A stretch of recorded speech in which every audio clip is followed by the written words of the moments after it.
அதிகாரம் 28. வெள்ளிக்கு விளைவிடம் உண்டு, பொன்னுக்கு புடமிடும் ஸ்தலமும் உண்டு.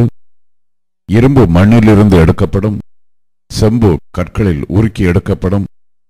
மனிதன் அந்தகாரத்திலும் மரண இருளிலும் இருக்கிற கற்களை கடையாந்தர மட்டும் ஆராய்ந்து தேடி இருளுக்கும் அங்கே முடிவுண்டாக்குகிறான். கடக்கக்கூடாததும் நிலையாததுமான ஆறு எழும்பினாலும் உழைப்பாளியானவன் அதை மனுஷரால் வற்றிப்போக பண்ணி செல்லுகிறான். பூமியின் மேல் ஆகாரம் விளையும், அதன் கீழிடங்களில் இருக்கிறவைகளோ அக்கினியால் மாறினது போல் இருக்கும். அதன் கல்லுகளில் எந்திர நீலம் விளையும், அதன் பொடியில் பொன் பொடிகளும் உண்டாயிருக்கும். ஒரு வழியுண்டு, அது ஒரு பட்சிக்கும் தெரியாது. வல்லூரின் கண்ணும் அதை கண்டதில்லை. துஷ்ட மிருகங்களின் கால் அதில் படவில்லை, சிங்கம் அதை கடந்ததில்லை. அவன் தன் கைகளை கற்பாறையின் மேல் நீட்டி மலைகளை வேரோடே புரட்டுகிறான். கண்மலைகளுக்குள்ளும் நீர்க்கால்களை வெட்டுகிறான். அவன் கண் விலை உயர்ந்த எல்லாவற்றையும் காணும். ஒரு துளியும் கசியாதபடி ஆறுகளை அடைக்கிறான்.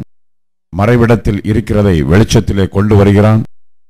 ஆனாலும் ஞானம் கண்டெடுக்கப்படுவது எங்கே? புத்தி விளைகிற இடம் எது? அதன் விலை மனுஷனுக்கு தெரியாது. அது ஜீவனுள்ளோருடைய தேசத்திலே அகப்படுகிறதில்லை. ஆழமானது, அது என்னிடத்தில் இல்லை என்கிறது. சமுத்திரமானதும் அது என்னிடத்தில் இல்லை என்கிறது. அதற்கு ஈடாக தங்கத்தை கொடுக்கவும் அதற்கு கிரயமாக வெள்ளியை நெருக்கவும் கூடாது. ஓப்பீரின் தங்கமும் விலையேறப்பெற்ற கோமேதகமும் இந்திரநீல கல்லும் அதற்கு ஈடல்ல. பொன்னும் பளிங்கும் அதற்கு ஒப்பல்ல. பசும்பொன் ஆபரணங்களுக்கு அதை மாற்றக்கூடாது. பவளத்தையும் ஸ்படிகத்தையும் அத்தோட ஒப்பிட்டு பேசலாகாது. முத்துக்களை பார்க்கிலும் ஞானத்தின் விலை உயர்ந்தது. எத்தியோப்பியாவின் புஷ்பராகம் அதற்கு நிகரல்ல. பசும்பொன்னும் அதற்கு சரியல்ல. இப்படி இருக்க ஞானம் எங்கே இருந்து வரும்? புத்தி தங்கும் இடம் எங்கே? அது ஜீவனுள்ள சகலருடைய கண்களுக்கும் ஒளித்தும் ஆகாசத்து பறவைகளுக்கு மறைந்தும் இருக்கிறது. நாசமும் மரணமும் நாங்கள் எங்கள் காதுகளினாலே மாத்திரம் அதன் கீர்த்தியை கேட்டோம் என்கிறது. தேவனோ அதன் வழியை அறிவார். அதன் ஸ்தானம் அவருக்கே தெரியும். அவர் பூமியின் கடையாந்தரங்களை பார்த்து வானங்களின் கீழ் இருக்கிறதையெல்லாம் காண்கிறார்.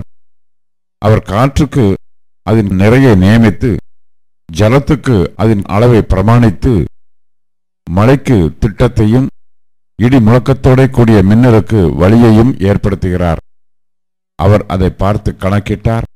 அதை ஆராய்ந்து ஆயத்தப்படுத்தி மனுஷனை நோக்கி, இதோ ஆண்டவருக்கு பயப்படுவதே ஞானம், பொல்லாப்பை விட்டு விலகுவதே புத்தி என்றார் என்று சொன்னான்.